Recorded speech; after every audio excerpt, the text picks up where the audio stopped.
Bonsoir, merci beaucoup de votre invitation et de votre accueil. Je suis très heureux et flatté d'être avec vous ce soir. Bon, vous êtes manifestement un peu maso, puisque je vais vous dire des choses plutôt désagréables pendant 1h30, mais j'espère qu'on arrivera quand même à identifier quelques îlots d'espoir et d'amour dans cette situation plutôt tragique. Alors, pour le dire clairement, et de façon, comme toujours, un peu provocatrice, je crois qu'il n'y a pas de problème climatique. Parce qu'en fait, ce serait au-delà de l'euphémisme ou de la litote, ce serait une véritable imposture de le dire simplement ainsi. Il n'y a pas non plus de 6e extinction massive. Il y a en réalité la première extermination drastique et délibérée de la vie sur Terre. C'est donc pire encore. Alors, nous ne voyons que ce qui se passe à nos portes. Et ce n'est évidemment pas fondamentalement nouveau.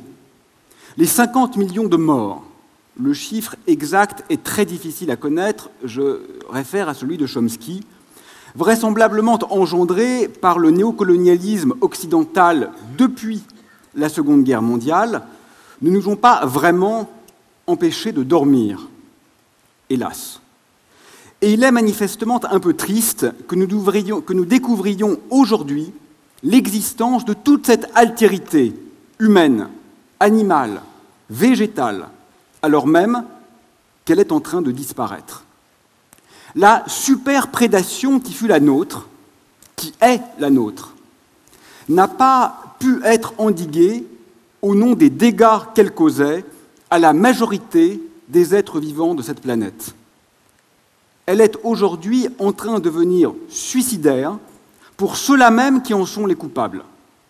La question est, cela suffira-t-il à y mettre fin? Alors commençons, si vous le voulez bien, par un petit bilan, un bref état du monde du point de vue du prisme écologique qui nous intéresse ce soir. Je commence par l'information qui me paraît la plus essentielle de ces derniers mois, ces dernières années, de ce dernier siècle, peut-être de ce dernier millénaire.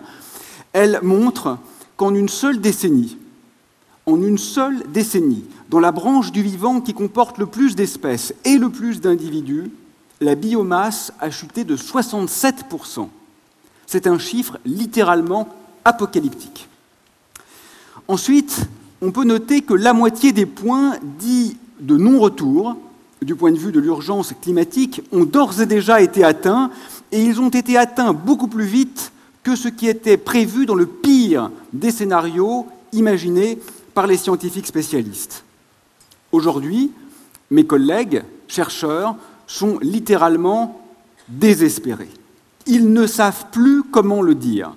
Une récente méta-analyse portant sur 13 000 articles de biologie de la conservation montre que la vie est en chute libre dans tous les secteurs.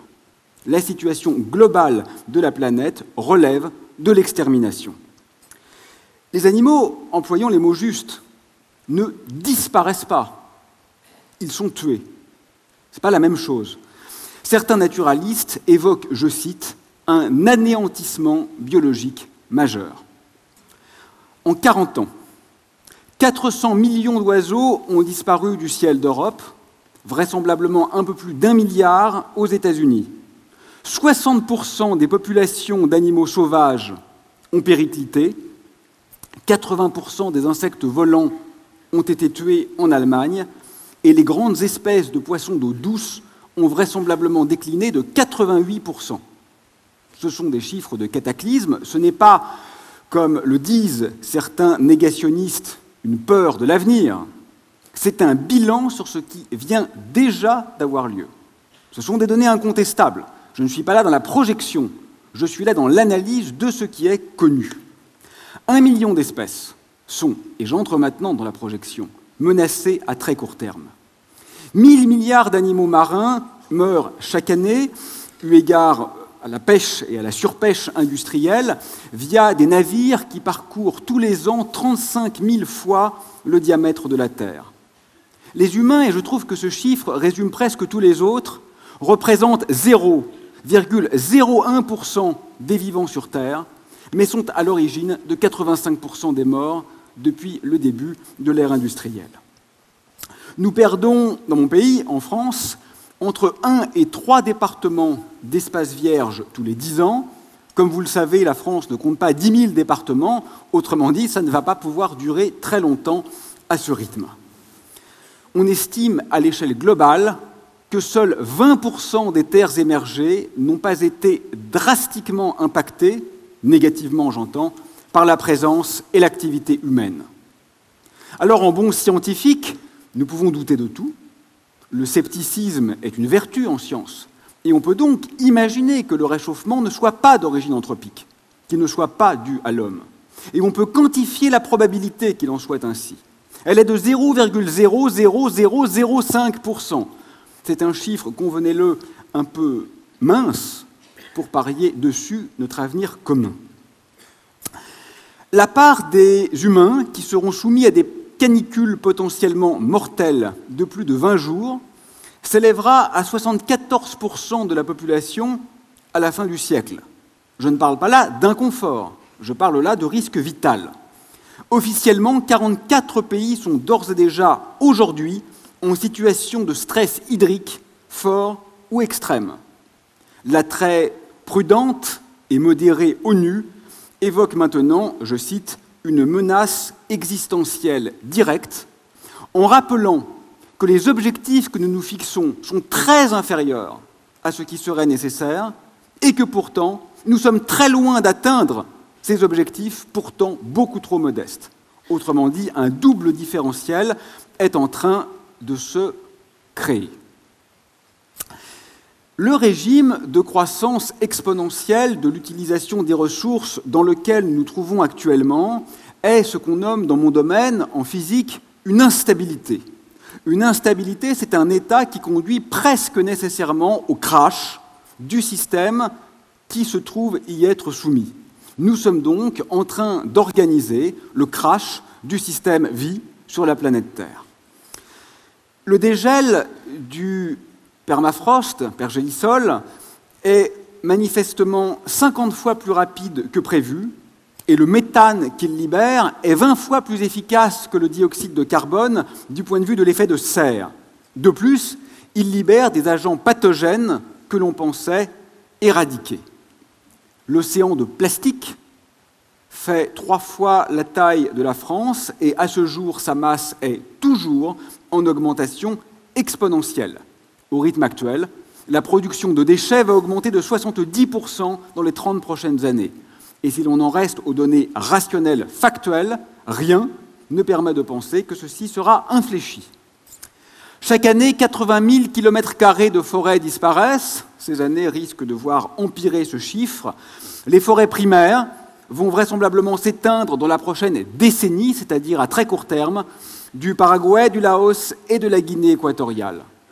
Il ne reste, et je crains qu'il ne faille revoir ce chiffre à la baisse, que 46% des arbres que la Terre comptait avant que l'humanité se lance dans l'agriculture, il y a 12 000 ans. La fonte des glaciers de montagne est tragique parce qu'elle va donner d'abord beaucoup trop d'eau douce et ensuite beaucoup trop peu à environ 2 milliards d'humains qui en dépendent directement. Et de plus, ces glaciers, ainsi que le pergélisol, contiennent des quantités colossales de mercure, environ 800 000 tonnes, qui seront déversées dans l'eau qui était jusqu'alors potable.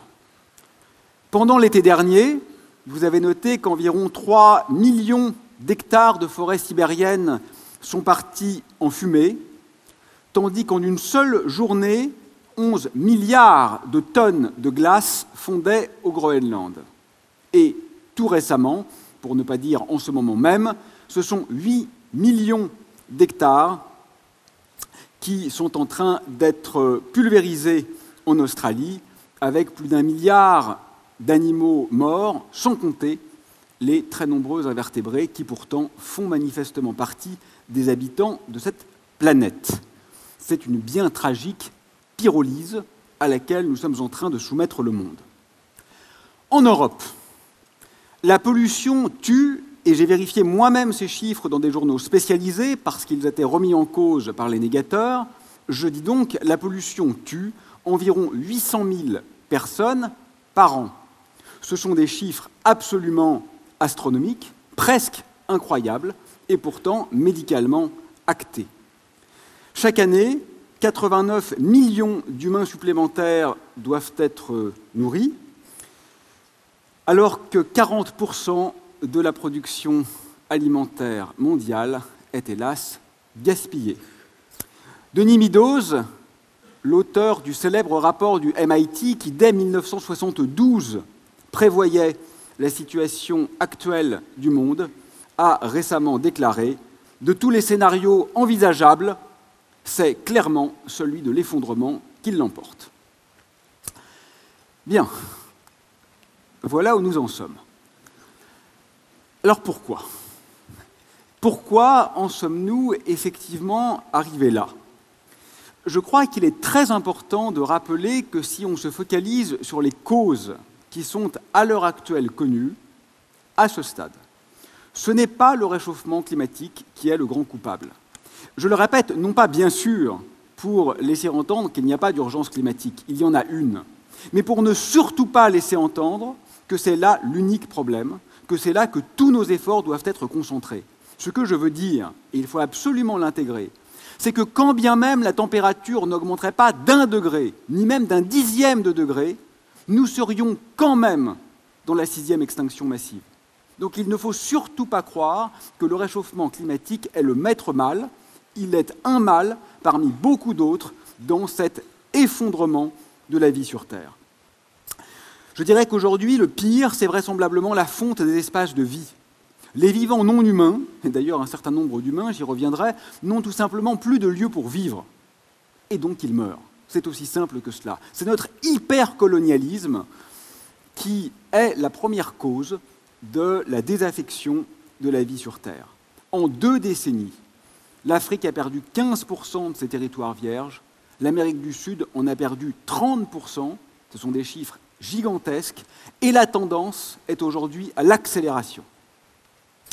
Le deuxième problème majeur, c'est la surexploitation, et en particulier la pêche. Vous savez que maintenant les navires utilisent des radars et même des observations satellitaires qui anticipent sur les déplacements des bancs de poissons. Les poissons n'ont littéralement plus aucune chance. Les recommandations de l'OMS de manger 2 ou 3 fois du poisson par semaine sont amusantes, mais si les humains les appliquaient, en quelques années, les océans seraient vides. C'est une recommandation qui est auto-contradictoire. Et accessoirement, même si, souvenons-nous-en, le grand philosophe français Gilles Deleuze aimait à rappeler que les poissons ne criaient pas, il est tout de même bon de savoir que lors de la remontée des filets, ce qui advient à ces pauvres créatures n'est pas très enviable. Les plus chanceuses d'entre elles mourront avec les yeux exorbités, l'estomac et l'intestin arrachés qui ressortent par la bouche, la vessie natatoire qui explose, tandis que les moins chanceuses mourront très lentement, asphyxiées contre leurs congénères. Il y a bien sûr, dans les causes majeures, l'agriculture intensive. 98% des pesticides utilisés atteignent une autre cause, une autre destination que leur cible explicite. Rien qu'aux États-Unis, on estime qu'ils tuent 62 millions d'oiseaux par an, et ils touchent aussi bien sûr les humains, avec des conséquences létales via des maladies congénitales et des cancers, entre autres. L'effet, bien sûr, est pire encore sur les enfants. Dans le moyen terme, une cause majeure d'effondrement de la vie deviendra effectivement le réchauffement climatique. Nous y reviendrons, mais il n'est pas à ce stade notre plus gros problème. En tout cas, il n'est pas le seul. Alors, il est étonnant de constater que depuis 1 an ou 2, que cette problématique, pourtant bien connue depuis 40 ans de tous les spécialistes, est entrée dans l'espace public, a fait effraction dans la sphère médiatique, les réactions ont été étonnantes. J'ai noté un déchaînement des forces de réaction. Un biocide est aujourd'hui en cours. Moi, j'aimerais nommer ça une zoélyse, mais c'est la même idée. La vie s'effondre sur Terre. Mais ce qu'on voit apparaître dans une grande partie de la presse, ce sont des articles qui tentent de se focaliser sur l'écologie, non pas pour l'encourager, mais pour la dénoncer et s'assurer que surtout, quoi qu'il en coûte, rien ne change. Alors, ce n'est pas unanimement vrai. Certains grands médias jouent leur rôle. Ils informent et il faut les en féliciter. Mais la situation est très clivée Et je dirais que d'autres journalistes, si on peut les nommer tels, tirent à balles journalistiques réelles sur les lanceurs d'alerte et sur ceux qui tentent de montrer la catastrophe en cours. Alors pendant 40 ans, c'est un peu moins que mon âge, j'ai vu ça, on a moqué les écologistes. Nous étions des doudingues, des rêveurs. Aujourd'hui, tout le monde sait que nous avions raison. Hélas, nous avions raison. Alors, les négateurs changent leur fusil d'épaule. Et aujourd'hui, ils nous reprochent, non pas d'avoir tort, parce que ce n'est plus possible, mais ils nous reprochent d'être dictateurs en puissance. C'est assez amusant, n'est-ce pas ? Nous n'avons aucune ambition politique, en tout cas en ce qui me concerne, aucune ambition mercantile, nous n'avons pas d'armée, nous n'avons pas de lobby, nous énonçons des vérités scientifiques consensuelles et nous serions les dictateurs en puissance. Ça serait drôle si la situation était moins tragique. Alors les climato-sceptiques et autres forces de réaction se sont effectivement couverts de ridicule. Bon, très bien, mais il n'en demeure pas moins que l'hostilité est toujours de mise. Et je crois qu'ils n'ont fondamentalement pas compris l'enjeu. Ils n'ont pas compris l'enjeu, parce que lorsqu'il y aura, comme l'annonce l'ONU, entre 200 et 600 millions de réfugiés climatiques dans 30 ans, il est effectivement probable que des régimes littéralement dictatoriaux soient mis en place. Et alors, je parie que nous ferons paradoxalement appel, pour les contrer, aux mêmes forces de réaction qui aujourd'hui participent à l'établissement de ce phénomène. L'histoire, manifestement, sous ses pires travers, est en train de se répéter. Alors soyons clairs, ça n'a aucune importance que les lanceurs d'alerte ne soient pas aimés, que Greta ou d'autres, et parfois moi-même, soient moqués, cela n'a aucune importance. Les attaques ad hominem relèvent toujours d'une forme de bêtise radicale. Mais on ne vous demande pas de l'affection ou de l'admiration. Ce n'est pas du tout le problème, nous n'avons rien à vendre. Ce qu'on vous demande, c'est de cesser de faire les sales gosses et d'écouter les données scientifiques sérieuses. Alors, oser qualifier les lanceurs d'alerte, et en particulier Greta, de gourous apocalyptiques, alors qu'ils rappellent l'évidence scientifique contre les chantres de la religion irrationnelle de la croissance, il fallait l'oser, ils l'ont fait. Bon, en un sens, c'est presque bon signe, parce que, littéralement, c'est un peu la panique chez les négateurs. Nous avons donc visé juste. Mais il faudrait aujourd'hui, au-delà de ces querelles un peu infantilisantes, des alliances, des connivences, des solidarités impromptues, nouvelles, fondamentales, puissantes, face au désastre en cours. Et ce n'est pas du tout ce qui se profile. Dans la dernière année, par exemple, plus de 200 militants écologistes ont été tués dans le monde, précisément pour leurs convictions. Alors, ce qui est compliqué avec l'engagement écologique et social, c'est que nous avons affaire à des gens extrêmement radicalisés. Je ne parle pas des militants d'Extinction Rébellion, soyons bien clairs. Je parle de leurs opposants. Je parle des chantres de la finance et de tous ceux qui préfèrent leur argent à leur enfant. Je parle de ceux, nombreux, puissants, relayés, qui parviennent à nous faire croire que défendre la vie est une position extrémiste. Ce sont nos ennemis. Ils sont radicalement dangereux. Ils le sont infiniment plus que ceux qui bloquent pendant quelques heures un centre commercial. Alors, les causes, je crois que ce sont aussi nos mauvaises questions. Par exemple, est-il trop tard ? Je l'entends 10 fois par jour, cette question. Croyez-vous qu'il soit trop tard ? Mais elle n'a aucun sens. Il faut finir la phrase. Trop tard pourquoi ? Trop tard pour que tout aille bien ? Ah oui, ça c'est sûr, il est trop tard. Trop tard pour que la vie perdure, sous une forme ou sous une autre ? Bien sûr que non. Cette question n'a littéralement aucun sens. La seule question qui vaille est « jusqu'où sommes-nous prêts à aller ?» C'est uniquement ça qui est signifiant.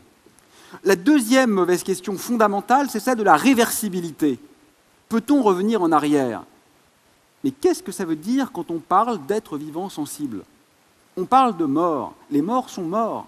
On ne peut par définition pas revenir en arrière. Oui, la population mondiale s'est repeuplée après la Seconde Guerre mondiale. Est-ce pour autant un détail dans l'histoire? Évidemment non. Évidemment non. Ce n'est pas parce qu'on peut éventuellement, dans certains cas, minoritaires en ce qui concerne l'écologie, inverser le processus, que l'infinité des souffrances aujourd'hui endurées doit être passée sous silence, amoindrie ou relativisée. Alors que faire? D'abord, être honnête. Être honnête, c'est dire de façon explicite, nous n'allons pas dans la bonne direction. Voilà. Nous n'allons pas dans la bonne direction. Le trafic aérien bat des records. J'ai participé à une émission de radio avec Yann Arthus-Bertrand, et je crois qu'il a dit quelque chose comme, vous vous rendez compte, il y a eu 2000 vols dans la même journée. Et le journaliste a repris en disant, non, je crois que c'était 20 000 vols dans la même journée. Eh bien, permettez-moi de vous dire que c'était 200 000 vols dans la même journée. Nous en sommes là. Et ce sont des chiffres tellement aberrants que nous ne pouvons pas même littéralement les croire. Airbus s'enorgueillit de revoir à la hausse ses prévisions de vente avec 39 000 appareils prévus d'ici 2039. La production de plastique a doublé depuis l'an 2000. 91% des déchets ne sont pas recyclés. On a passé la barre des 75% de terres endommagées par l'homme. Les zones mortes océaniques ont quadruplé depuis 1970. La consommation de viande est repartie à la hausse en France. Soyons clairs, soyons honnêtes, nous n'allons pas dans la bonne direction. Finalement, quelle a été la conséquence factuelle au-delà des tergiversations réelle, majeure, de la canicule de cet été? On a tous eu très chaud, n'est-ce pas? On a tous pleuré la forêt amazonienne. Quelle a été la grande conséquence? Le décuplement des ventes de climatisation. Voilà ce qui s'est passé. Voilà les conséquences que nous tirons du désastre qui est en cours. Et je vous fais une fois de plus remarquer que ces climatiseurs sont particulièrement vicieux, puisque non seulement ils participent bien sûr au réchauffement climatique de par leur consommation, et ils participent aussi à masquer le réchauffement climatique à ceux qui en sont les principaux acteurs. Alors permettez-moi de prendre quelques petits exemples dans l'actualité de ces derniers jours. Dans mon pays, en France, une réforme des retraites est en cours. Elle est problématique et elle montre à elle seule que rien n'a été compris. Pourquoi? Parce que premièrement, il y a dans cette évolution l'idée qu'il faut travailler plus longtemps, donc produire davantage, donc précipiter le suicide environnemental. Nous n'avons toujours pas intégré le fait qu'une société riche et mature, comme devrait l'être la nôtre, a comme conséquence évidente de pouvoir dégager du temps pour vivre, pour aimer, pour s'amuser, pour penser, pour créer, pour réfléchir. Et c'est exactement l'inverse qui est en train de se passer, travailler encore plus, ce qui signifie aujourd'hui non pas être plus riche, peut-être à la marge, mais ce qui signifie avant tout précipiter la chute. Deuxièmement, les calculs faits par le gouvernement sont faits sous hypothèse de croissance. Autrement dit, sous hypothèse quasi littérale de fin du monde. Mais à quoi bon réfléchir sur les retraites dans 40 ans si on continue sur le rythme actuel? Ça n'aura aucun sens. On n'en sera plus du tout à ce niveau de détail. Autrement dit, on indexe aujourd'hui la capacité des vieilles personnes à vivre décemment au fait qu'elles vont pourrir l'avenir de leurs petits-enfants. C'est particulièrement pervers. Troisièmement, il s'agit dans cette réforme d'induire subrepticement un déplacement indirect, j'en conviens, vers le recours aux fonds de pension qui, manifestement, investissent à ce jour massivement dans des produits toxiques, aussi bien du point de vue financier que du point de vue environnemental, et qui participent à rendre les entreprises invivables. On sait tous que beaucoup de patrons aujourd'hui expliquent que quand bien même ils voudraient rendre ce monde du travail sensé, ce n'est plus possible parce que les véritables gouvernants ne sont plus les patrons, ce sont les fonds de pension et les actionnaires cachés qui exigent des taux de retour sur investissement littéralement intenables dans une vision humaine de l'entreprise. Nous n'allons donc pas très clairement dans la bonne direction. Nous n'avons toujours pas compris le problème. Ce qui est proposé aujourd'hui est perdant-perdant. C'est une vision comptable et gestionnaire du monde, qui est intrinsèquement bête, mais qui est d'autant plus stupide qu'aujourd'hui nous avons la certitude qu'elle nous mène au suicide. Donc soyons explicites, je crois que ce n'est pas seulement insuffisant et ce n'est pas seulement un peu benêt, c'est littéralement très grave. Deuxième exemple, nous sommes, alors cette fois ce n'est pas seulement la France, c'est toute l'Europe, en train d'attribuer les fréquences pour la fameuse 5G, nouvelle génération de téléphonie mobile. Bon, on sait aujourd'hui, premièrement, que cette surmultiplication du numérique a des conséquences globalement négatives sur la santé intellectuelle de nos enfants et sur les interactions sociales. Deuxièmement, un équipement 5G semble consommer à peu près 3 fois plus qu'un équipement 4G. Troisièmement, avec la 5G, il faudra vraisemblablement 3 fois plus de sites qu'avec la 4G. Quatrièmement, des milliards de nouveaux téléphones vont évidemment être fabriqués à cette fin, être compatibles avec le nouveau standard, ce qui coûtera 3 fois plus d'énergie que leur fonctionnement. Cinquièmement, des problèmes de cybersécurité vont se poser puisque les protocoles ne seront plus adaptés au nombre de points d'entrée qui vont apparaître. Sixièmement, pour des raisons que je n'ai pas le temps de développer, la fracture numérique en sera vraisemblablement creusée. Et enfin, septièmement, la bande à 26 GHz va vraisemblablement perturber les satellites météorologiques, dont l'importance est d'autant plus grande que nous sommes en situation de désastre climatique. Mais personne dans les hautes sphères, personne ne s'interroge sur la légitimité de la 5G. Il faut le faire, parce que c'est la course. On ne doit pas être perdant dans cette course. Eh bien moi, je vous le dis, je crois qu'il faut perdre cette course, et il faut être fier de la perdre. Il faudrait s'enorgueillir de ne pas courir dans cette course au suicide. Ça n'a littéralement aucun sens. Parce qu'évidemment que quand elle sera là, on s'en servira. Moi aussi, j'ai un smartphone, et moi aussi, je me connecterai au réseau qui fonctionne. Bien sûr qu'une fois que l'outil sera en place, nous l'utiliserons. C'est inévitable.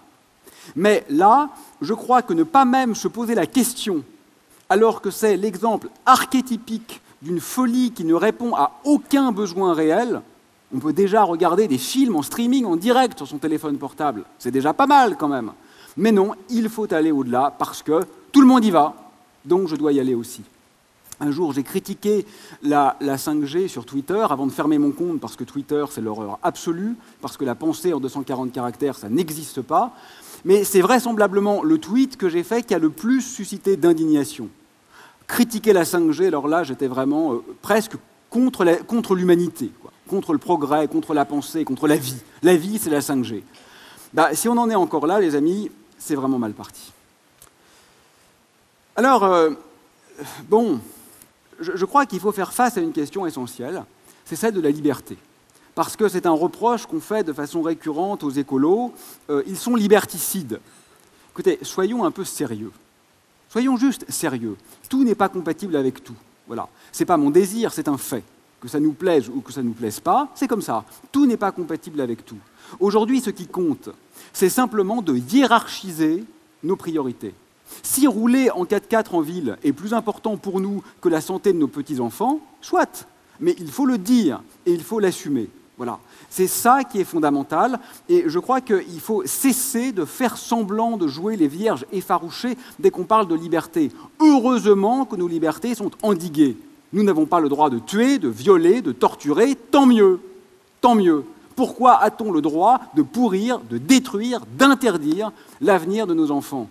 Cette question mérite d'être posée. D'autant plus que je suis convaincu qu'un certain nombre de lois cadres permettraient en réalité d'ouvrir de nouvelles libertés.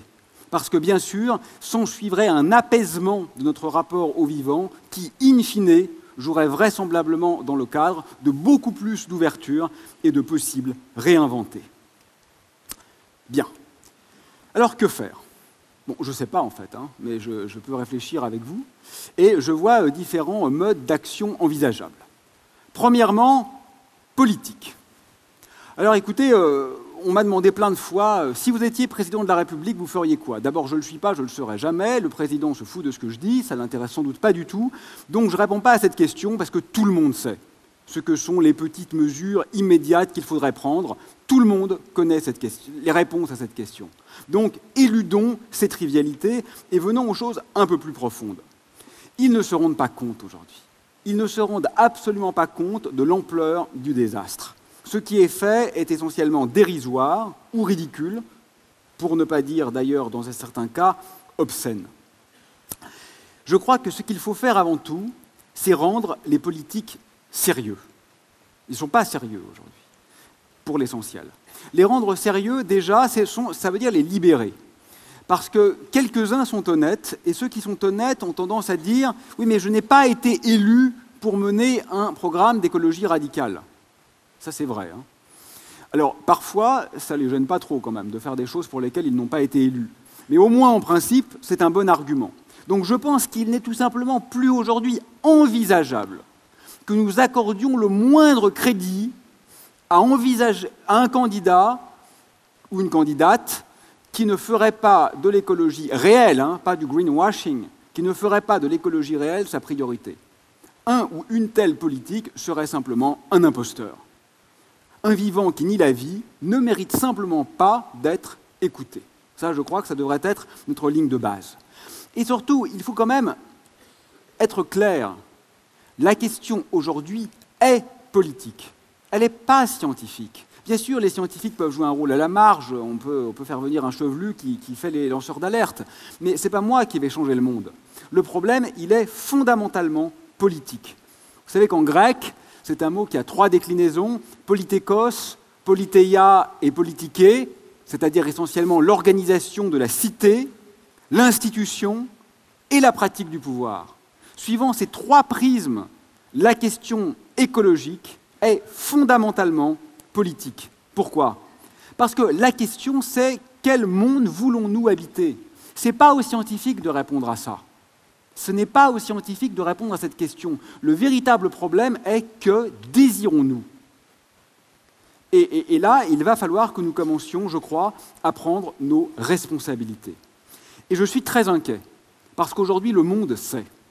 Le monde sait, et nous élisons messieurs Trump, Johnson, Bolsonaro. Le Rassemblement national a été, aux dernières élections françaises, le premier parti. La violence policière, aujourd'hui en France, est littéralement sidérante. Je crois que l'espoir est mince. Si je ne me trompe, mais je n'ai pas encore étudié cette chose, il y a quelques jours, je crois que le Royaume-Uni a classé Extinction Rebellion sur une liste d'organisations quasi-terroristes, si j'ai bien compris. Il y a un problème politique qui est tout sauf un détail. Il me semble qu'aujourd'hui, l'option rationnelle est révolutionnaire. Alors, révolutionnaire, ça ne veut pas dire couper des têtes. Nous avons été gavés de violence et de brutalité jusqu'à la nausée. Personnellement, je n'ai aucun goût pour la brutalité. Il ne s'agit pas d'être revanchard. Même les pires climato-sceptiques, je ne leur en veux pas. Le but, aujourd'hui, n'est pas de montrer que nous avions raison. Le but, simplement, est de mettre à mal un système qui nous met nous-mêmes à mal. Je crois que l'absurdité a suffisamment duré. Voilà. On ne peut plus laisser le monde aux mains de psychopathes. Mais enfin, ces psychopathes, on les élit quand même. Hein. Donc c'est peut-être leur faute, mais c'est aussi la nôtre. Alors, dans des tweets délirants, on a vu il y a quelques jours le président américain accuser l'Iran de ce dont les États-Unis sont vraisemblablement coupables au centuple, mais personne n'est dupe. Tout le monde sait qu'il est simplement en train de déjouer les regards de son impeachment. Mais c'est pas grave, on se dit, après tout, il a le pouvoir de le faire. Non, mais il n'a aucun pouvoir. Nous l'avons choisi. Ce sont des pantins. Donc il faut quand même, je crois, qu'on se réapproprie un peu la force qui devrait être la nôtre. Parce que là, on joue quand même avec la vie des gens. Ce n'est pas simplement une petite bataille d'ego. Ce sont pas simplement... Les tweets en tant que tels, ils sont plutôt drôles, tellement ils sont bêtes. Mais le problème, c'est que derrière, il y a un avion qui se prend un missile. Et ça, c'est déjà beaucoup moins drôle. Et je vais vous faire remarquer que l'Europe n'est pas épargnée par ces vents de folie. Hein. Le mal n'est pas qu'ailleurs. C'est facile de critiquer M. Trump, mais enfin, on sait tous que ce ne serait pas très difficile de trouver des exemples similaires proches de chez nous. Notre manière d'être est fondamentalement irrationnelle. Et il est temps de comprendre que le costume-cravate ne suffit pas à faire le sérieux réel. Au-delà de la dimension... Non, mais il peut l'être. Hein. Je ne suis pas raciste, anti-costume-cravate. Hein. Ce n'est pas la question. Je dis juste que ce n'est pas une condition, c'est une condition ni nécessaire ni suffisante. Voilà. Ce n'est pas non plus incompatible. Hein. Il y a des gens en costume-cravate qui sont très bien. Peut-être. Bon. Alors, deuxièmement, il y a une question d'éthique individuelle. Voilà. Alors, éthique individuelle, bon, je le redis, c'est trop facile d'en rester là. Hein, les politiques qui veulent nous faire croire « mais après tout, nous sommes libres, nous, en Occident, on fait ce qu'on veut, donc on n'a qu'à bien se tenir ». Non, il y a un problème systémique, il ne peut y avoir de solution que systémique. C'est du bon sens. Donc l'éthique individuelle n'est pas la solution drastique, déterminante, fondamentale et durable à ce problème. Mais quand même, elle peut aider. Elle peut aider parce qu'il faut accompagner la révolution souhaitée dans le macrocosme par une révolution nécessaire dans le microcosme. L'histoire montre que c'est indispensable, ne serait-ce que du point de vue heuristique. On peut, par exemple, fustiger les entreprises les plus nocives. On peut leur faire porter la responsabilité du mal. Très bien. Mais on n'est pas non plus obligé d'acheter ce qu'elles vendent. N'est-ce pas ? Si le mot Amazon référait dans nos imaginaires à des guerrières impétueuses ou à un fleuve d'Amérique du Sud, ça serait peut-être plutôt pas mal. Voilà. Et ça, c'est quand même aussi notre responsabilité. Alors, on peut dire qu'on aime la vie, on peut tous se prendre par la main et clamer qu'on aime la vie, on va tous être d'accord là-dessus, mais, excusez-moi de le dire, si on mange de la viande à tous les repas, c'est un peu contradictoire. Et ça, c'est un peu notre responsabilité. Vous savez que la suralimentation carnée est dramatique à l'échelle individuelle. Aujourd'hui, l'OMS considère que ça induit une surmortalité de 7 à 14% environ. Elle est dramatique à l'échelle humaine globale parce qu'elle est incroyablement inefficace, au sens où il faut beaucoup de calories végétales pour produire une calorie animale. Et donc, en décidant de se nourrir par des calories animales, on décide de fait que des hommes vont mourir de faim. Elle est problématique en termes d'émissions de dioxyde de carbone, puisque c'est une des industries les plus polluantes de la planète. Et elle est évidemment problématique en termes d'éthique animale, puisque non seulement les conditions d'abattage, comme révélées par des associations comme L214, sont dramatiques, mais ce qui est pire encore, c'est que bien souvent, les animaux d'élevage n'ont pas même eu de vie avant cette mort tragique. 95% des mammifères aujourd'hui en biomasse sur Terre, c'est de la viande d'abattage. Il faut arrêter de montrer aux enfants dans les livres des écureuils, des souris, des biches. Ça n'existe plus tout ça. Oui, il y en a encore quelques-uns, on est bien d'accord. Mais si on voulait leur montrer de façon représentative, qu'est-ce que la vie sur Terre ? C'est des vaches, des porcs et des poules dans des élevages industriels. Nous avons d'ores et déjà transformé la Terre en enfer pour la plupart des vivants qui s'y trouvent. Et puis je trouve aussi quand même que ça serait pas mal de sortir du « c'est pas moi, c'est l'autre ». Voilà. Ça suffit, quoi, ça. Les Américains considèrent que c'est la faute des Chinois parce qu'ils raisonnent en émissions totales, mais les Chinois considèrent que c'est la faute des Américains parce qu'ils raisonnent en émissions par habitant, auquel cas, évidemment, les Américains font pire. L'industrie automobile considère que c'est la faute du transport maritime parce qu'il pense en émissions de particules plus qu'en CO2, qui lui-même pense que c'est la faute du transport aérien, qui lui-même pense que c'est la faute de l'automobile, qui n'a même pas justifié parce qu'elle est intouchable. Bon, soyons clairs, nous sommes quand même tous, en tout cas ici, dans l'Occident contemporain, coupables de cette situation, moi le premier. Prenons nos responsabilités et cessons sans cesse de nous défausser. Nous sommes un peu, je trouve, des sales garnements dans une cour de récréation. Et pour en finir avec la Chine, d'ailleurs, je trouve particulièrement injustes les reproches qui lui sont faits, parce que je vous rappelle que l'Europe externalise sa production en Chine. Donc l'essentiel de ce que la Chine produit, en tout cas une bonne partie de ce que la Chine émet, elle l'émet pour le reste du monde. Donc c'est un peu trop facile d'avoir un bilan carbone assez bon en France, sachant qu'on fait fabriquer à l'extérieur les outils et les objets que nous utilisons. Donc là encore, assez d'hypocrisie, prenons nos responsabilités. Troisièmement, il y a la question démographique. Alors, elle est un peu pénible, celle-là. Elle est un peu complexe et elle demande, je crois, d'être un peu subtile. Bon. Un ancien chef d'État français a osé déclarer que le problème, c'était l'Afrique. Bon, c'est génial. Intégré sur 200 ans, le plus gros pollueur du monde, c'est l'Europe. Intégré sur 100 ans, ce sont les États-Unis. Intégré sur 10 ans, c'est la Chine. Mais le problème, c'est l'Afrique. Bon, il fallait oser le dire. Là encore, il a osé. Très bien. Bon, on comprend ce qu'il avait en tête. Ce qu'il avait en tête, c'est la démographie galopante. Je crois que c'est une mauvaise analyse. Je crois que c'est une mauvaise analyse pour plusieurs raisons. La première, c'est que dans un régime de croissance exponentielle, de l'utilisation des ressources, si vous divisez, rappelez-vous de votre cours de maths de terminale, la normalisation de l'exponentielle par un facteur 2, disons, on serait demain 2 fois moins nombreux, ça ne change presque pas le moment où votre courbe exponentielle passe les points seuil.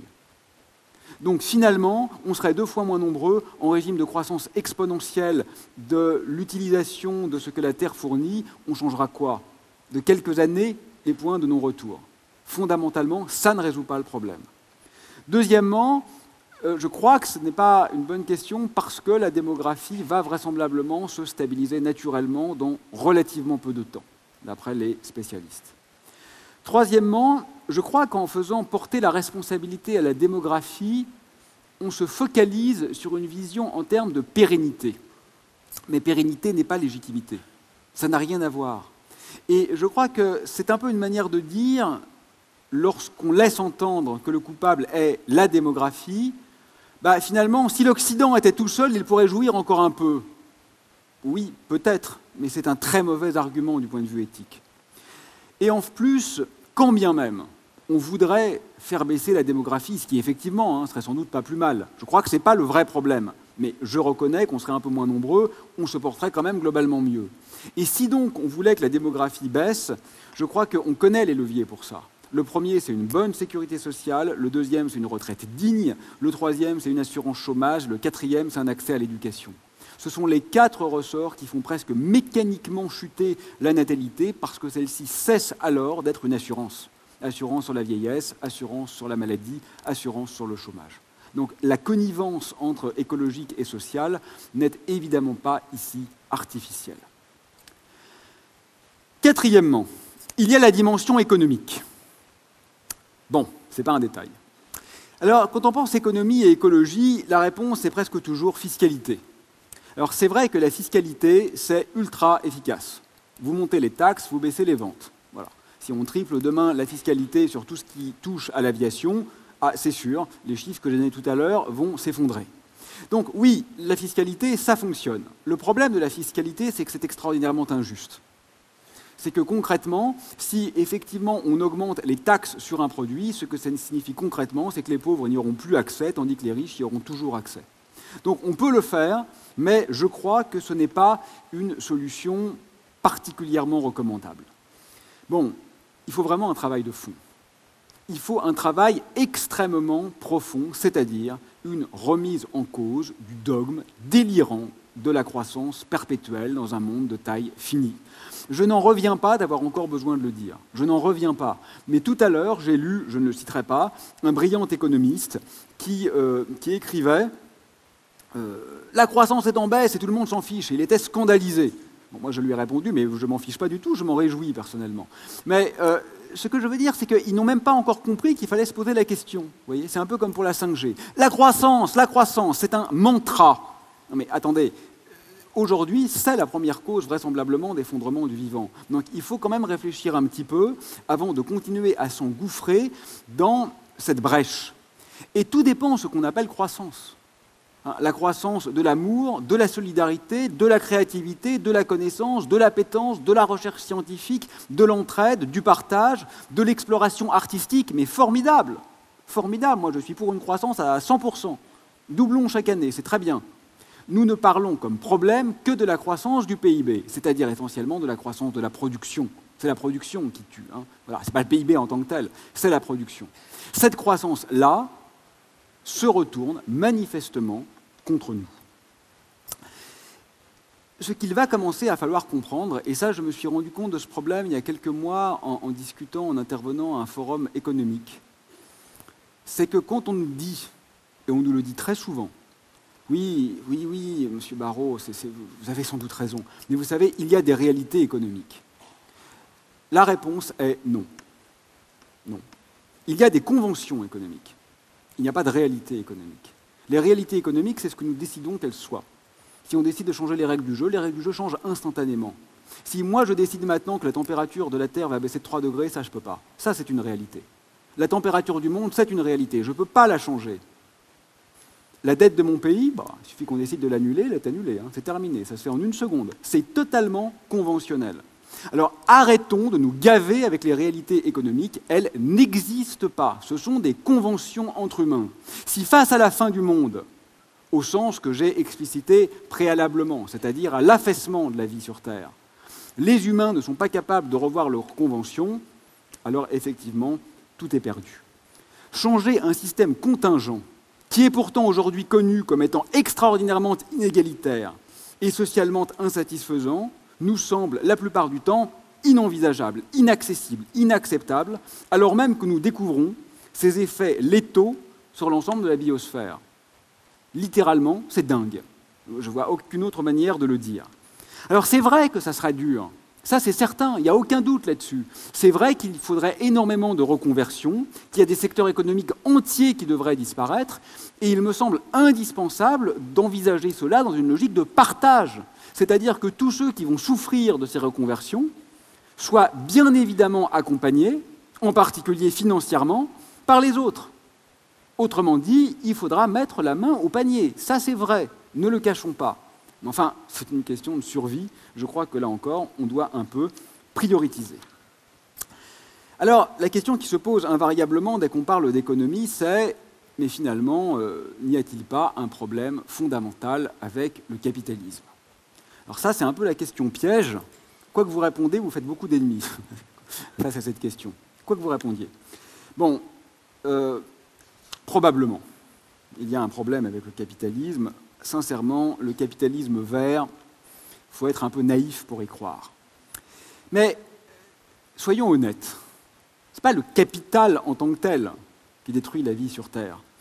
Une entreprise autogérée par des salariés gentils et solidaires qui déversent du mercure dans une rivière, elle pollue, hein, même si elle est autogérée par des ouvriers communistes. Il faut être un peu honnête quand même, soyons objectifs dans cette affaire. Moi, je crois que le vrai problème avec le capitalisme, c'est en fait qu'il me semble porter en son sein son propre principe d'illimitation. C'est ça le problème. C'est que c'est pratiquement impossible de trouver des régulateurs puissants. Et sans régulateurs puissants, on est mort. Et donc effectivement, je crois qu'il faut qu'on réfléchisse sereinement, mais urgemment à cette question sans dogmatisme. C'est plus une question URSS versus États-Unis. Soyons un peu raisonnables. Soyons un peu raisonnables. Il y a effectivement un problème à l'heure actuelle. Je n'en connais pas la nature exacte, mais il faut, sans aucun doute, s'attaquer aux piliers. Voilà. Cinquièmement, dimension symbolique. J'y crois beaucoup à ça. Je suis peut-être le seul d'ailleurs, parce que personne d'autre n'en parle, mais j'y crois énormément à la dimension symbolique. Je pense qu'elle est ultra puissante et qu'elle nous rend extrêmement actants. C'est important, les symboles. Nous sommes homo symbolicus. Nous sommes des êtres de symboles. Je crois qu'un retournement symbolique est possible et qu'il aurait des conséquences absolument majeures. Pourquoi ? Parce que dès qu'il est question d'autre chose que se nourrir, se loger, se soigner et quelques autres actions fondamentales, la grande majorité de ce qu'on fait, on le fait pour sa valeur symbolique, ou au moins en partie pour sa valeur symbolique. On le fait pour être aimé. On le fait pour être désiré. On le fait pour l'image que nous avons envie de donner de nous-mêmes. Et là, il y a un travail considérable à accomplir, dont la puissance est, je crois, considérable. Je pense qu'il est temps de ringardiser les attitudes de prédation décomplexées qui étaient jusqu'alors vues de manière plutôt méliorative. Bon, je prends quelques exemples caricaturaux. Franchement, qui aurait aujourd'hui envie d'aller passer ses vacances sur un yacht à Saint-Barth ? Non mais sincèrement, c'est l'horreur absolue, quoi. Moi, je trouve que symboliquement, c'est la loose intégrale, c'est le ridicule exacerbé. Si on vous le propose, je suis sûr que vous direz non. Non, oh là là là là, celui qui me propose ça, non, c'est juste pas possible, c'est plus possible aujourd'hui. Qui aurait envie de s'amouracher d'un homme ou d'une femme d'affaires qui participe à la destruction de la vie, qui précarise ses salariés, qui œuvre pour construire un monde pauvre et manifestement agonisant, même si il ou elle est très riche. Non, enfin, en termes d'image, je trouve que c'est catastrophique. On n'a pas envie d'aller avec ces gens-là. Qui voudrait encore, et là je prends un exemple un peu moins caricatural, voyager en train, par exemple, en première classe? Parce que ça veut dire quoi, voyager en première classe? Vous avez remarqué, il y a 30% de sièges en moins à peu près, donc 30% de wagons en plus pour le même nombre de voyageurs. Ça veut dire que je suis prêt à ce que mon train pollue considérablement plus pour avoir un siège un peu plus large. Bon, moi, personnellement, je ne suis pas en surpoids, je n'en ai juste pas besoin, je me sens mal en première. Et les gens qui sont prêts à payer plus cher pour être sûrs qu'ils vont avoir un siège un peu plus large, pour pouvoir effectivement être 30% moins nombreux pendant 2 heures, je trouve ça un peu louche. J'en fais pas des monstres, hein. Moi-même j'ai plein de défauts, il ne s'agit pas de faire du shaming, j'aime pas tellement cette idée-là. Mais en termes d'image, je trouve ça un peu louche. Et c'est vrai pour tout le monde, je n'échappe pas moi-même, bien sûr, à énormément de comportements qui sont précisément ringards. Mais je crois que quand j'aurai moi-même conscience qu'ils sont vraiment ringards, j'arrêterai vraisemblablement de le faire. Et ça, j'y crois quand même assez fortement.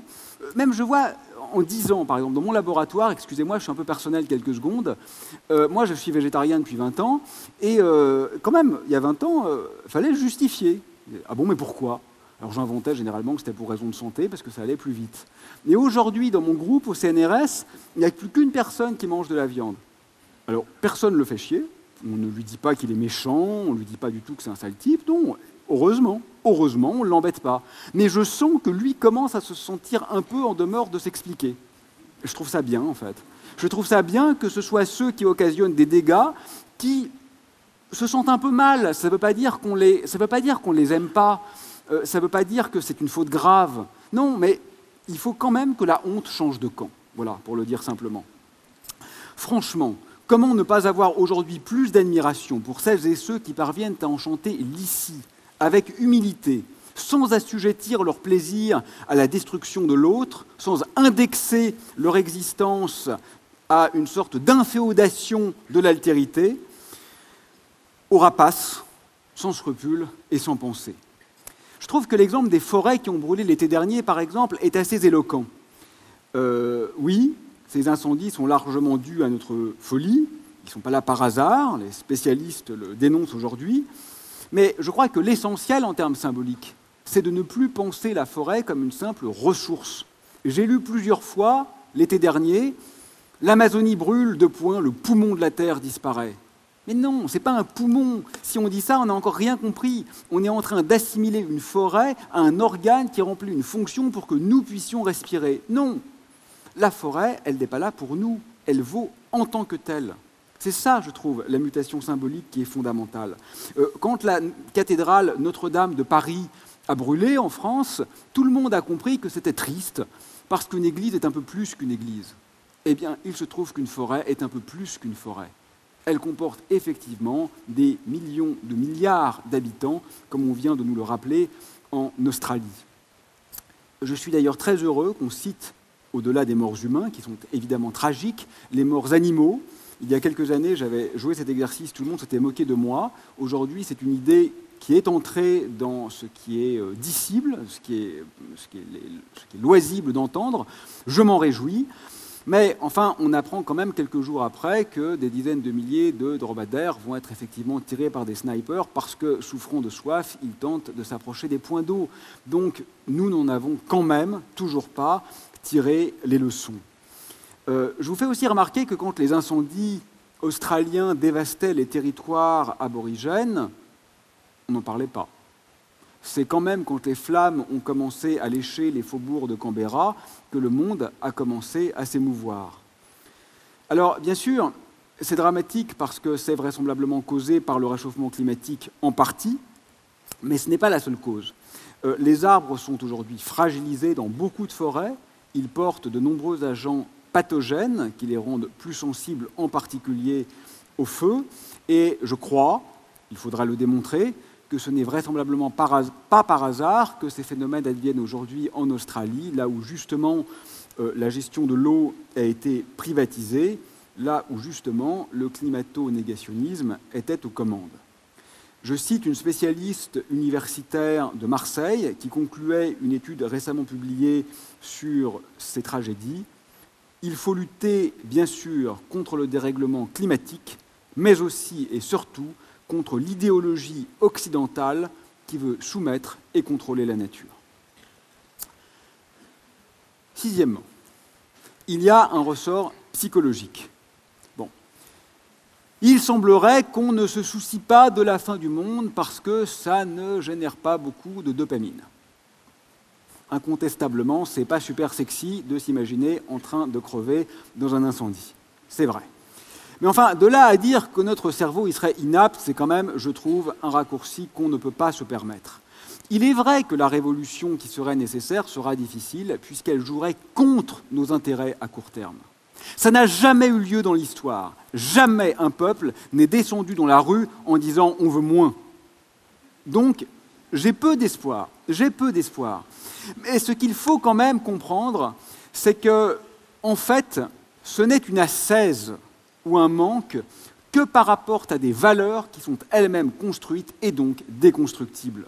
Moi, je crois que nous ne voulons pas un retour en arrière. Nous voulons inventer un devenir radicalement autre. Et donc l'essentiel, c'est de redéfinir nos imaginaires, nos attentes et nos désirs.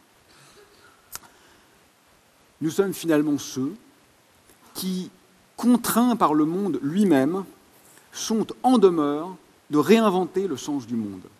Et ça, sincèrement, je trouve que c'est plutôt excitant et que c'est plutôt une bonne nouvelle. Alors, septièmement, il y a une dimension mythologique. Parce que, de même que nous sommes des êtres de symboles, nous sommes des êtres d'histoire. Nous avons besoin de mythes, nous avons besoin d'un nouveau récit. Nous ne savons pas habiter Gaïa sans nous raconter nos origines. Alors moi, en tant qu'astrophysicien, je pourrais vous parler du Big Bang, peut-être du Big Bounce, de gravité quantique, mais enfin, on n'est pas là pour ça. Et c'est, je crois, un mythe quand même un peu plus récent dont nous avons besoin. C'est un mythe de la vie. De ses origines, bien sûr, mais surtout de son sens et de son devenir. Et je crois que nous serions légitimes à inventer un mythe un peu plus modeste, un peu plus humble, un peu moins totégorique. Et j'aimerais que le héros ne soit plus un homme arrogant et malicieux, comme Ulysse, un homme puissant et fier, comme Achille, un homme arrogant, stupide, comme Agamemnon et ses reîtres. J'aimerais que le héros soit un hybride, une femme peut-être, une femme animale, plus aimante, plus étrange, plus dans une dynamique consistante à assumer son caractère de chimère. Nous avons une ontologie à inventer. Ce sont les profondeurs de l'être qui doivent être questionnées et j'espère que nous sommes maintenant convaincus que la question dépasse infiniment celle des émissions de CO2. Huitièmement, il y a une dimension philosophique. Bon, vous savez, nous sommes les héritiers d'une longue et belle, très belle tradition, vraisemblablement née pour la culture occidentale en Grèce ancienne. Et ce geste socratique, cette rupture platonicienne, a fait émerger des couples d'opposition binaires entre hommes et femmes, entre présence et absence, entre vérité et mensonge, entre terre et ciel, entre croyance et savoir. Bon, de Derrida à Foucault, de Nietzsche à Héraclite, pour être tout à fait anachronique, nombreux sont ceux qui ont questionné cette binarité, qui l'ont remise en cause. Et il faut, je crois, continuer et poursuivre ce geste. En particulier parce que l'opposition entre nature et culture est dramatique, parce que l'opposition entre humain et animal est infondée. Nous sommes des animaux. La question n'est pas de savoir si nous avons envie de l'entendre, la question est simplement d'en tirer les conséquences. Pouvons-nous continuer à décimer nos semblables comme nous le faisons aujourd'hui, sachant qu'ils souffrent, qu'ils désirent, qu'ils imaginent, qu'ils angoissent comme nous? Et d'ailleurs, est-il vraiment nécessaire de savoir qu'ils sont comme nous pour commencer à les aimer et à les respecter? Quand on voit à quel point, parmi les humains, d'infimes différences culturelles suffisent à générer des crispations, pour ne pas dire des colères ou des haines, il est vrai que la tâche est immense, mais c'est aujourd'hui ou jamais qu'il faut s'y adonner. Alors moi, je crois que ce qui compte, ce n'est pas la vie. On s'en fiche de la vie. Ce qui compte, ce sont les vivants. Excusez-moi, c'est une bouteille en verre, super. Alors, est-ce que c'est juste pour moi, et est-ce que la semaine prochaine, elle sera à nouveau en plastique? Il n'y a pas d'effondrement heureux quand on parle d'individus. Moi, ça m'agace un peu de voir les gens sur Facebook qui font les intellectuels comme ça en disant « Oui, bah, de toute façon, il faut bien mourir. La fin viendra un jour. » Non mais attendez, on n'est pas en train de parler d'un truc théorique là. Le type qui me dit « il faut bien mourir », il est en train de me dire « tes enfants vont crever ». Non, ça je ne suis pas d'accord moi. C'est pas théorique là. On parle de nos amis, on parle de nos enfants, on parle de nos animaux, on parle de gens qu'on connaît qui vont en souffrir, qui vont peut-être en mourir. Je ne crois pas qu'on puisse imaginer un effondrement radieux. Neuvièmement, il y a une dimension historique. Alors, ce que je veux dire par là, c'est que je trouve quand même que c'est un peu facile et un peu agaçant de découvrir aujourd'hui l'Afrique parce qu'on s'apitoie sur les girafes qui meurent. Alors, effectivement, les girafes meurent, et effectivement, c'est dramatique que les girafes meurent. Mais enfin, je crois qu'on ne peut pas ne pas voir la continuité de cette extermination avec le geste colonial. Et je ne parle pas du temps de nos arrière-arrière-grands-parents, soyons bien clairs, je parle d'aujourd'hui. Je parle des innombrables morts que j'évoquais en introduction et qui sont la conséquence du néocolonialisme occidental depuis la Seconde Guerre mondiale. L'incapacité structurelle de l'Occident à douter de son modèle est proprement sidérante. La destruction de l'essentiel des autres cultures ne lui a pas suffi. Il est maintenant face à son suicide. N'oublions pas qu'Occident, étymologiquement, ça signifie le lieu de la chute. Dixièmement, il y a une dimension sémiotique, parce que ça se joue toujours à un certain niveau du point de vue des signes.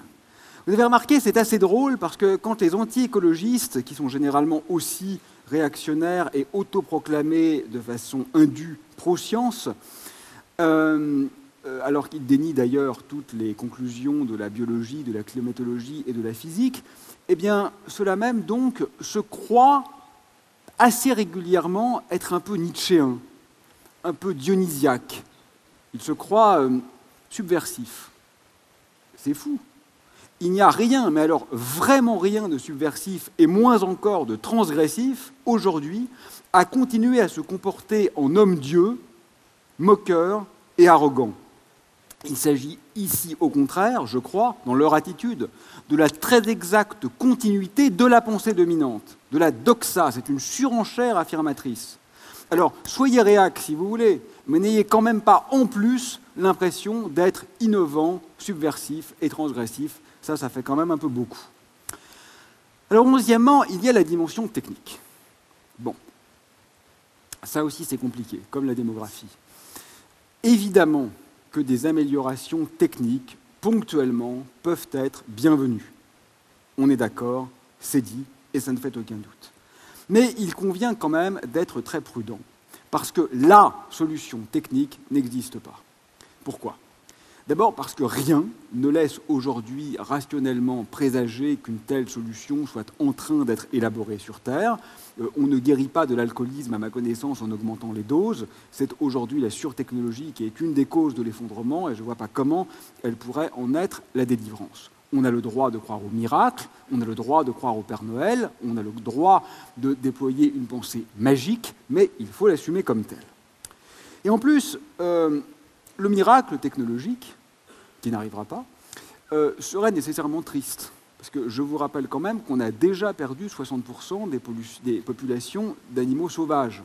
Donc, quoi qu'il arrive dans 50 ans, tant de dégâts auront déjà été faits que ça serait quand même bien le plus pauvre et le plus terne des miracles qui furent jamais. Bon, au-delà de ces considérations un peu conceptuelles, je crois qu'il faut faire très attention aux effets rebonds. Imaginez qu'on invente demain une énergie gratuite et non polluante. Est-ce que c'est une bonne nouvelle ? Sincèrement, je ne crois pas. Je crois que ça serait dramatique. en une décennie, c'est sûr. La Terre est couverte de routes, de chemins de fer, on va tous à l'autre bout du monde tous les 2 jours, et pour le coup, c'est vraiment terminé de la vie sur Terre. Parce qu'en fait, dès qu'il y a un petit gain quelque part, à la fois économique et écologique, il y a immédiatement surutilisation de la technologie en question. Il ne faut surtout pas raisonner à usage constant. Nous ne vivons jamais à usage constant. Vous pouvez dire, ah mais regardez, en fait les voitures actuelles sont beaucoup plus écolos que les voitures à vapeur d'il y a 100 ans. Mais oui, c'est vrai, à kilomètre constant. Sauf qu'en fait, on fait 10 000, 100 000 fois plus de kilomètres avec. Donc c'est quand même faux. Il faut raisonner avec le principe de réalité qui fait que les effets rebonds surcompensent presque toujours les gains. Mais je crois que la question est encore plus profonde que ça. Imaginez, moi je ne crois pas du tout que ce soit possible, hein, ça me paraît totalement délirant, mais pour l'exercice de pensée, imaginez qu'on parvienne à maintenir l'espérance de vie humaine à sa valeur actuelle, grâce à des inventions techniques, grâce à une super chirurgie, moi je ne sais pas, dans un monde qui sera effectivement comme il se dessine, c'est-à-dire où les parkings de supermarchés auront remplacé les forêts. La question est, est-ce le monde que nous voulons ? Est-ce le monde que nous voulons ? La technique peut éventuellement résoudre des pathologies, elle peut résoudre des problèmes ponctuels, mais elle ne peut pas répondre à la question « où voulons-nous habiter ?» Voilà. Et ça, c'est une question qui est fondamentalement éthique et politique. Bien. 12e, il y a une dimension taxinomique, c'est-à-dire liée à la classification. Je crois que c'est très important, ça. On parlait de liberté en introduction. Très bien, vive la liberté. On peut prononcer cette phrase, on est tous d'accord. Oui à la liberté de contester, de revendiquer, d'explorer, de manifester, de sauver, de migrer, de se vêtir à sa guise, de penser hors de l'ordre, parce que toutes ces libertés sont effectivement menacées aujourd'hui. Mais enfin, la liberté de polluer dans l'insouciance, de détruire la vie par plaisir, d'opprimer les minorités, de ne pas vacciner ses enfants, de porter à leur paroxysme des comportements souvent indolemment destructeurs, ces libertés-là doivent-elles être défendues ? Sincèrement, j'en doute. On ne peut pas se contenter d'un pour ou contre la liberté, ça ne veut rien dire. Il faut spécifier les libertés dont on parle, il faut être subtil, sérieux et cohérent. Et c'est exactement la même question avec la violence. Ça m'agace, le mantra de la non-violence. Évidemment qu'on est tous contre la brutalité. Personne n'a envie de se faire casser la gueule en sortant de l'amphi, moi non plus. En ce sens, on peut tous dire « vive la non-violence ». Oui, très bien, on sait, merci. Mais face à un système qui est ultra-violent, l'inaction est une ultra-violence. C'est un fait. Et d'ailleurs, personne ne contesterait le droit que nous aurions de casser la gueule à un criminel qui serait sur le point de commettre son crime. Nous serions même un héros pour l'avoir fait. Donc on ne peut pas contenter de se dire « la non-violence est une ligne qu'on ne peut pas franchir ». Je suis désolé, mais l'inaction face à la violence est une violence. Jean Genet distinguait la violence de la brutalité. Aujourd'hui, il faut combattre la brutalité systémique. Je ne sais pas comment. Sincèrement, je ne sais pas ce qui fonctionnera. Mais je crois que là encore, il faut être un peu sérieux. Casser la vitre d'une enseigne particulièrement prédatrice me semble moins violent que d'aller acheter ses produits dans cette enseigne si l'on sait qu'elle maltraite ses employés, qu'elle participe à la déforestation et au réchauffement climatique. Il faut que nous travaillions sur la hiérarchie des violences. Elle n'est pas donnée par Dieu. Nous construisons une hiérarchie des violences. Nous pouvons bien sûr ne pas être d'accord. Il y a débat. Je ne connais pas la bonne réponse. Mais en tout cas, la question mérite d'être posée. Et je suis sûr d'une chose. Aujourd'hui, la passivité est une grande violence. 13e, il faut penser du point de vue énergétique. Je vais faire exprès d'être très bref sur cette question parce que d'habitude, quand on parle d'écologie, on parle que de ça. Donc, je ne vais quasiment pas en parler de la question énergétique. Parce que je crois qu'on fait une erreur considérable en se surfocalisant sur l'énergie. Bien sûr que c'est une question importante, et heureusement que des spécialistes s'y intéressent. Aucun doute là-dessus, hein. Ce n'est pas un détail, on est bien d'accord. Mais pourquoi je dis qu'on en parle presque trop ? Parce qu'on ne parle que de l'origine de l'énergie. Trouvons des énergies propres. Oui, très bien. Mais la vraie question, ce n'est pas seulement l'origine de l'énergie, c'est aussi l'utilisation de l'énergie. Si vous rasez la forêt avec des bulldozers qui marchent à l'énergie solaire, vous avez quand même rasé la forêt. Et c'est quand même une catastrophe. Donc, ce n'est pas seulement de trouver des sources d'énergie qui émettent un peu moins de CO2, ce qui est très dur en réalité. Ce n'est pas seulement ça le problème. Le problème, c'est que fait-on de l'énergie? Et aujourd'hui, notre utilisation de l'énergie, indépendamment de son coût propre, est dévastatrice. Même si les avions n'émettaient pas un gramme de CO2, le tourisme serait catastrophique pour la vie sur Terre, du simple fait qu'1 milliard de personnes vont s'amuser à peupler les espaces sauvages et donc à les rendre invivables pour leurs habitants naturels. 14e, il y a une dimension médiatique. Bon, je crois qu'il faut cesser d'édulcorer. Comme je l'ai dit tout à l'heure, certains médias jouent le jeu, d'autres non. Les mots sont importants. Voilà. Ceux qui confèrent à la catastrophe actuelle un caractère presque doux, externe, magique, commettent une faute. Bon, les êtres vivants ne disparaissent pas. Vous avez déjà vu un canard, et puis pouf, plus de canard. Non, non, ça ne se passe pas comme ça. Non, ils meurent, ils sont tués, ils agonisent, ils souffrent, ils ne disparaissent pas. Littéralement, c'est faux. Je crois qu'il faut cesser aussi de donner l'impression qu'il y a débat quand il n'y en a pas. Bon, ils nous ont assez gavés comme ça commence à suffire. L'idée n'est pas de museler quiconque.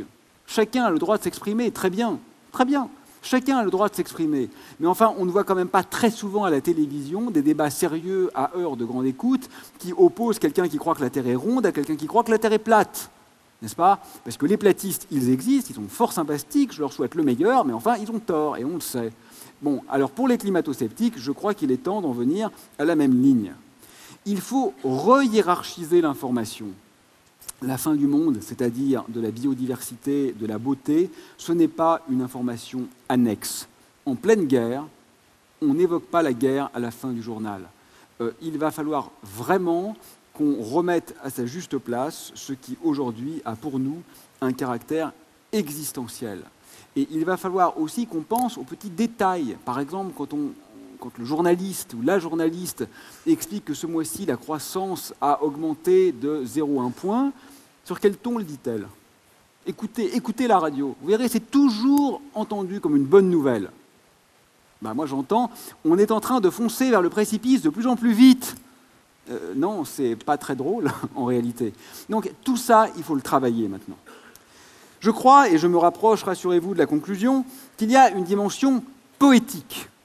Et oui, parce que le poète, peut-être a toujours raison, comme disaient Aragon et Jean Ferrat, mais surtout parce que le poète est celui qui est tout à la fois, dirais-je, infiniment soumis au diktat de la langue, et, dans le même geste, parce qu'il sait qu'il peut réinventer la grammaire, la sémantique, la syntaxe à chaque vers, parce qu'il est en droit et presque en devoir de le faire. Le poétique s'invite dans le jeu, non pas au titre de décorum ou de raffinement, mais en tant qu'élément, me semble-t-il, essentiel aujourd'hui. Sans redéfinition des possibles, les évolutions demeureront dérisoires. Les violences, les plus insidieuses et les plus graves, me semblent être toujours celles qui n'ont pas encore été identifiées comme telles. Il faut être poète pour penser hors de l'ordre et pour déceler l'arbitraire de ce qu'une tradition pluriséculaire nous a nécessairement fait apparaître comme inéluctable. Je vais me rapprocher de ma conclusion. Je discutais avec un géologue il y a peu de temps et on se demandait quelle trace, quelle empreinte les êtres humains laisseraient sur Terre sur des échelles de temps géologiques. Donc, disons, typiquement 100 millions d'années. Dans 100 millions d'années, tous nos artefacts auront disparu. Les cathédrales, les centrales nucléaires, les livres, les barrages, les églises, il ne restera rien. 100 millions d'années, rien. Bon, bah donc finalement, un scorpion géologue, dans 100 millions d'années, ne pourra donc pas savoir que l'humanité a existé. C'est faux.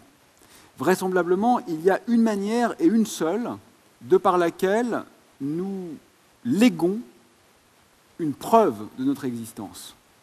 C'est parce que dans les fossiles, on pourra voir un affaissement drastique, quasi instantané, de presque toutes les formes de vie sur Terre, sans cause géologique et sans cause météoritique. Ce n'était jamais arrivé. Voilà comment l'homme restera dans l'histoire avec un grand H. Alors je crois qu'il est temps de proposer ce que je nomme un peu trop pompeusement, il faut vraiment que j'arrête avec ce mot, un activisme fractal. Je veux dire par là simplement que toutes les voies sont bonnes, c'est-à-dire que nous n'avons pas besoin de choisir. Certains vont rejoindre Extinction Rébellion, d'autres en France vont soutenir la Convention citoyenne, certains vont plaider pour la Révolution, d'autres vont écrire des petits textes, certains vont travailler à l'échelle locale, d'autres à l'échelle globale. Je crois que nous n'avons pas à choisir, il faut vraiment que l'activisme se déploie à toutes les échelles. Et en particulier, il ne faut pas non plus opposer ceux qui travaillent les concepts et ceux qui travaillent une certaine concrétude dans les solutions envisagées. Face aux crises majeures, je trouve que très souvent, ceux qui ont l'habitude des luttes sociales pensent en termes de rapport de force. Ils ont souvent raison. Mais si cette analyse est juste, je crois qu'elle est insuffisante. Je ne pense pas qu'il faille uniquement voir les choses sous les traits d'un rapport de force qui devrait se retourner. Parce que si c'est correct de le dire, ce n'est pas le seul levier. Et je crois que c'est un peu comme ce qui advient quand on évoque l'évolution darwinienne. Vous savez, ceux qui le connaissent mal considèrent que l'évolution darwinienne, c'est la compétition, le carnage et le meilleur gagne. Mais ce n'est pas vrai. En fait, l'aspect collaboratif et commensaliste est fondamental dans l'émergence des espèces qui survivront. Et je crois que c'est aujourd'hui aussi ce type de pensée qui doit nous guider face à la catastrophe écologique. Alors, je n'ai jamais été moi-même très catastrophiste, d'une façon générale, mais je trouve qu'un détail ne trompe pas. Ces derniers temps, la classe politique dominante a cessé de faire semblant. Ils n'ont même plus besoin de faire semblant. Les gestes les plus brutaux, les plus inégalitaires, ont été présentés comme des mesures d'apaisement et de justice. Plus personne n'y croit et on s'en fiche. Ça, c'est très, très mauvais signe. Je crois que quand les mots perdent leur sens à ce niveau d'imposture, c'est que quelque chose de vraiment grave est en train de se passer. Comme je le disais tout à l'heure, pour moi, l'espoir, c'est cette idée de Jean Genet que la brutalité se perde en se détruisant elle-même. Merci.